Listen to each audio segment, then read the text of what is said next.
VHIT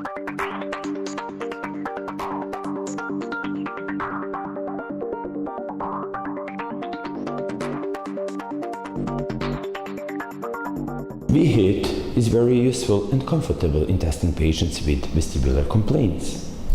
But did you know that patients with central vestibular disorders can have reduced VOR gain also? This is a patient with hypermetric saccade. Where should you expect the lesion?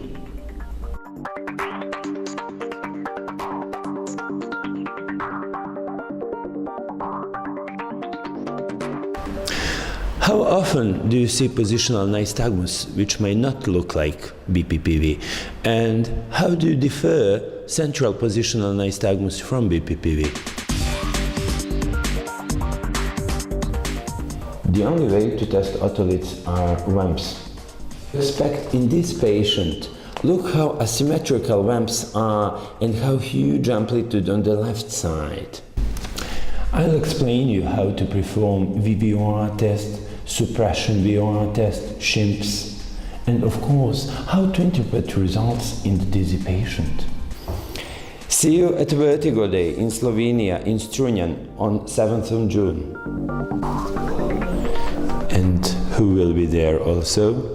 With the dexamethasone, the steroids, we have the ability to preserve hearing in about 40% of patients.